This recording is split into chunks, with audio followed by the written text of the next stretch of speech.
پر باوضو انسان کوئی قرآن پڑھتا ہے، جہاں بسم اللہ الرحمن الرحیم۔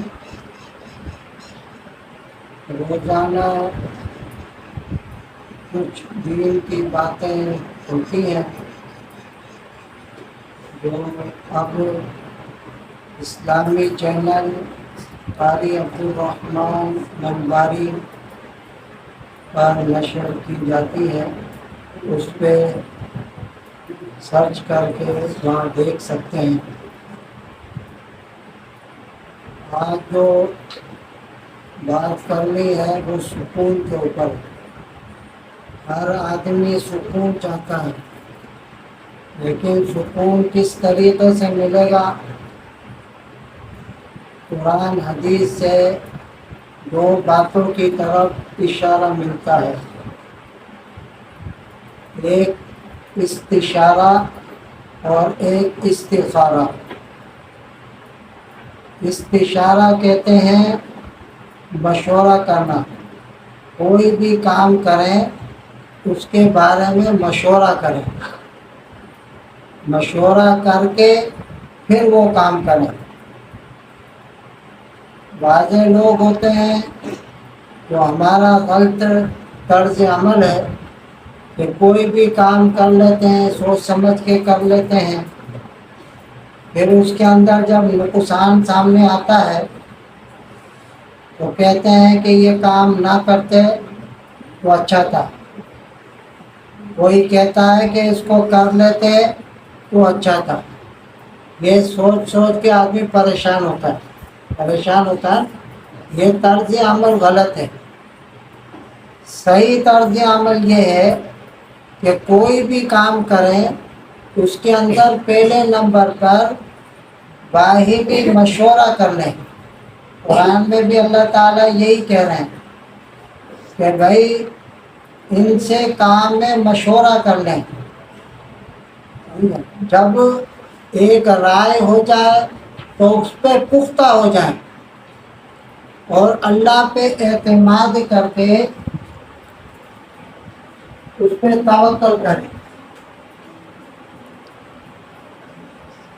اب استشارہ یعنی مشورہ کس سے لیا جائے، کس سے کیا جائے؟ اور اس کے اندر سب سے پہلی بات یہ ہے کہ مشورہ جو ہے وہ باہمی مرد حضرات آپس کے اندر کریں۔ سمجھے بھائی؟ عورتوں سے مشورہ نہیں کرنا چاہیے۔ دوسرے نمبر پر کہ جس سے مشورہ کر رہے ہیں وہ دیندار ہو۔ دیندار کے جو معنی ہیں، تشریح ہے، اس سے مراد جو گناہ سے بچتا ہو، گناہ سے بچتا ہو، وہ دیندار کہلاتا ہے۔ جو صرف نماز، ذکر، اذکار پہ اکتفا کرتے ہیں وہ دیندار نہیں ہے۔ دیندار وہ ہے جو گناہ سے بچے اللہ کی نظر میں۔ تو معنی دوسرے نمبر پر دیندار سے مشورہ کریں، نیک صالح متقی آدمی ہو۔ متقی کے معنی بھی یہی ہے کہ گناہ سے بچنے والا۔ تیسرے نمبر پر وہ آپ کا خیر خواہ ہو، ہمدرد ہو۔ ہر ایرے غیرے سے مشورہ نہیں کیا جاتا۔ چوتھے نمبر پر اس کے اندر جس سے مشورہ کر رہے ہیں اس کام کا اس کو تجربہ ہو۔ یہ نہیں دیکھیں کہ بھئی یہ دیندار ہے، متقی ہے، بزرگ ہے۔ اگر اس کو اس چیز کا تجربہ نہیں ہے تو وہ آپ کو کیا مشورہ دے گا؟ دیندار ہو لیکن اس کو اس کا تجربہ بھی ہو۔ چار باتیں ہوگی، مانا مشورہ کرنے سے پہلے چار چیزیں دیکھ لیں۔ نمبر ایک، مرد حضرات سے مشورہ کریں، عورت سے مشورہ نہیں کریں۔ نمبر دو، مشیر صالح ہو، دیندار ہو۔ دیندار سے مراد گناہ سے بچتا ہو، सिर्फ नमाज रोज़ा जिक्र अज़कार करने वाला दीनदार नहीं होता। नंबर 3, आपका खैर खा हो, हमदर्द हो। नंबर 4, जिससे मशवरा कर रहे हैं वो दीनदार हो और उस काम का उसको तजर्बा हो, उससे मशवरा करें। 4 बातें। और दूसरी बात जो है वो इस्तिखारा। इस्तिखारा इस्तिखारा के लिए जो तरीका है वो खुद करें। 2 रकात नफिल पढ़ें। जो दुआ क्या कहते हैं मसनून आप लोगों ने नमाज की किताब में पढ़ी है, वो दुआ को पढ़ें। उस दुआ को पढ़ने के बाद ये इंतज़ार न करें कि भाई मुझे कोई ख्वाब आएगा, समझे बात, या कोई मुझे इनाम होगा। ये सारे फजूल बातें।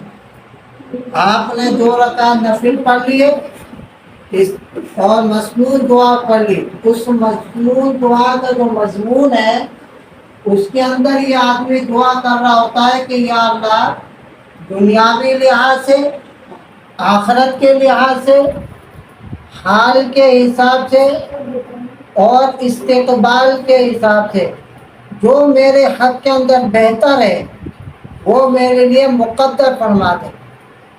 और अगर मेरे लिए दुनिया के हिसाब से, आखिरत के हिसाब से, हाल के और इस्तिक़बाल के हिसाब से ये मुज़र है तो या अल्लाह तू आलिमुल गैब है, समझे, तू जानता है मैं नहीं जानता, तो इससे मेरी हिफाजत कर दे। ये दुआ के अंदर जो मजमून है ना उसके मायने। आपने नफिल पढ़ लिए, दुआ कर ली, अब अल्लाह ताला के ऊपर छोड़ दी। अब जो आपके हक मुक़द्दर होगा, फ़ायदेमंद होगा, अल्लाह रब्बुल इज़्ज़त आपके हक के अंदर बेहतर फरमा देंगे, उसी पे राय को तय कर दें। अल्लाह ताला हम सबको इन बातों के ऊपर सही मानों के अंदर अमल करने की तौफीक अता फरमाए। तमाम उमूर के अंदर बाहिनी मशवरे के साथ और इस्तिखारा के साथ हर काम को करने की हिम्मत, तौफीक, सआदत अता फरमाए। ताल्लुकात जो है ना वो दीनदार लोगों से रखें, दोस्ती दीनदार लोगों से करें, मामलात दीनदार लोगों से करें, रिश्ता दीनदार लोगों से करें, और मशवरा दीनदार लोगों से करें, खाना दीनदार लोगों को खिलाएं। अब इससे ये मुराद नहीं कि आपके घर में कोई फासिक फाजिर आ जाए, कोई भी आ जाए, उसको खाना खिलाना है, समझे बात। लेकिन आपका जब ताल्लुक दीनदार लोगों से होगा तो आपके पास आना जाना भी दीनदार लोगों का होगा, समझे मेरी बात। जब आपका ताल्लुक दोस्ती बेदीन लोगों से होगी तो वो भी आएंगे। अब उनको ये तो नहीं कहेंगे कि भाई आप बेदीन हो, या फासिक हो, फाजिर हो, आप काफर हो, हम आपको खाना नहीं खिलाते, सिर्फ दीनदार लोगों को खिलाना। जैसे ताल्लुकात होंगे, जैसी दोस्ती होगी, वैसे लोग आएंगे। दीनदार लोगों से ताल्लुक रखोगे, दोस्ती रखोगे तो वैसे ही दीनदार लोग आएंगे। बेदीन लोगों से दोस्ती रखोगे तो बेदीन लोग आएंगे। तो इसलिए खाना दीनदार लोगों को खिलाएं, सफर दीनदार लोगों के साथ करें। अल्लाह ताला उन तमाम बातों पर हम सबको अमल करने की तौफीक अता फरमाए। अशहदु अल्ला इलाहा इल्ला अंता अस्तगफिरुका व अतूबु इलैक।